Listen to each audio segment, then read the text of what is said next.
area food banks prepare for an influx of need as federal workers face possible furloughs, layoffs, and missed paychecks. We're heading into another chilly night as crisp air looks to stick around, but we'll let you know when things will start to warm up as we head toward the weekend. A deadly attack overseas sends shockwaves through the Jewish community.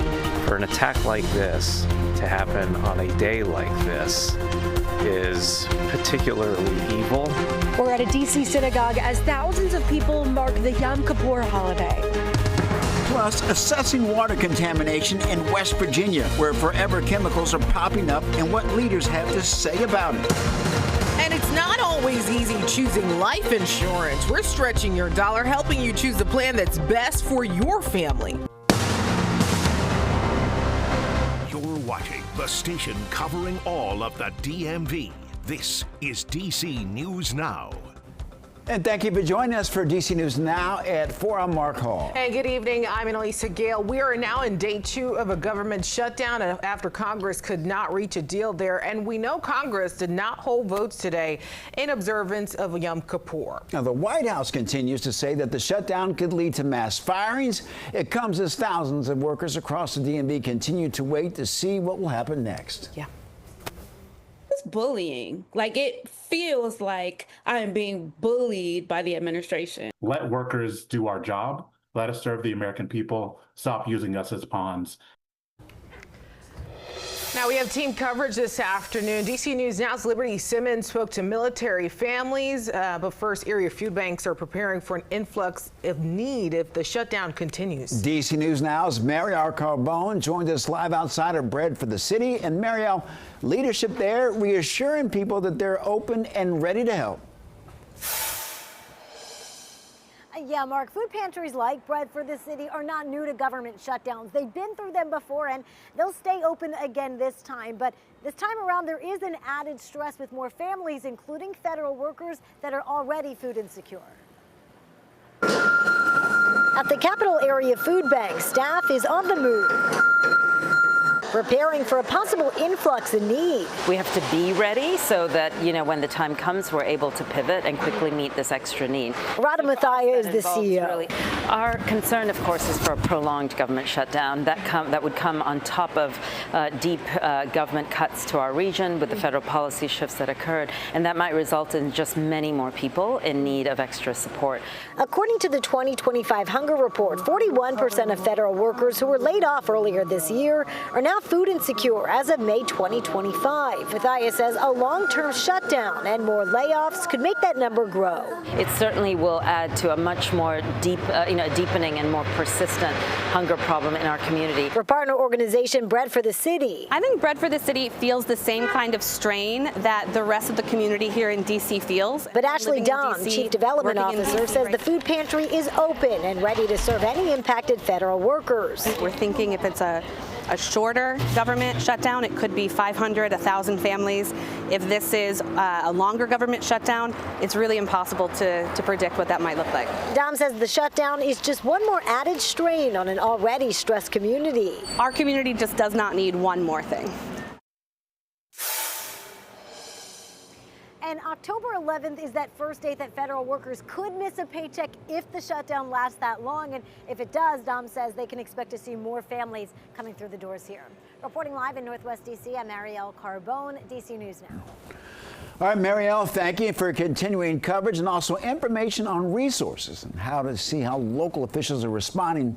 Head to our website, dcnewsnow.com. All right, turning over to meteorologist Damon Matson for a first look at our forecast. And it was much cooler today, Mark and Damon. Had to crank up that heat this morning. Hey, Annalisa, ask Mark what he was doing, though. He had that window open. I had that window open. Just had a beautiful sleep all the way. I didn't really feel like getting up this morning, but I'm here. When it's cold like that, you kind of just want to wrap yourself in a blanket. I had the wrap going. Love it. Love it. It's that kind of crispness that, you're either one of two types of people. You turn the heat on already, or you just grab all those blankets and then you try to stay as warm as you can because, it was a crisp start, even cold, some would say. say, across the DMV. We had the mid-50s, so definitely chilly enough inside the Beltway in the district. Same for along the Chesapeake and most of southern Maryland. But once you went west of I-95, oh, those temperatures dropped off a solid 10, even 15 degrees more, starting in the low 40s in Winchester, Martinsburg, Cumberland, in the mid-40s there in Leesburg. But given the fact that we've had a decent amount of sunshine today, yes, mixed with some clouds, depending on exactly where you're at, we did get up to a comfortable level. Upper 60s, lower 70s common as we try to wrap up this Thursday afternoon. But folks, even with some clouds hanging in the sky as we move on into the overnight hours, we will see that next drop in temperatures take place pretty quickly. And oh yes, we're in for another crisp night as this fall-like feel continues as we head toward the end of the week. But as we move on into the weekend, one, how long is this sunnier stretch going to last? And two, are these chillier temperatures set to last, or will it start to warm up over the next few days? We'll have a full look at your forecasts coming up here in just a bit. All right, Damon, thank you. Well, a U.S. immigration judge has now denied Kilmar Abrego Garcia another bid for asylum. The Maryland man who was mistakenly deported to his home country of El Salvador has 30 days now to appeal. Abrego Garcia was brought back to the U.S. in June after he was charged in Tennessee for a 2022 traffic stop where he faces human smuggling charges. Abrego Garcia is now being held at a detention center in Pennsylvania. Oh, 2 people are dead, 3 more hurt after what police are calling a terrorist attack at a synagogue in England this morning. Yeah, that attack comes on the Jewish holiday of Yom Kippur, the holiest day of the year in the Jewish community. Thousands of people around the DMV are marking the holiday, attending services at their local synagogues today. Yeah, DC News Now's Randy Bass there joining us live in Northwest Washington, where people are piling in for services at the Washington Hebrew congregation this afternoon. Good afternoon, Randy. Yes, hundreds of people have piled in through the doors here at the Washington Hebrew congregation, but with a heavy police and security presence following this morning's deadly attack overseas. Scenes from this morning's attack in Manchester, England. 2 people are dead, 3 more injured after police say a suspect drove toward people outside of a synagogue and attacked them with a knife. News of the attack traveling fast around the globe on what's supposed to be a day of prayer and atonement for the Jewish community. For an attack like this to happen on a day like this is particularly evil, and it shows the depths to which anti-Semitism can really go. Adam Zimmerman is a teacher at a Montgomery County Hebrew school. He says today's attack won't keep him and his family from marking the high holiday.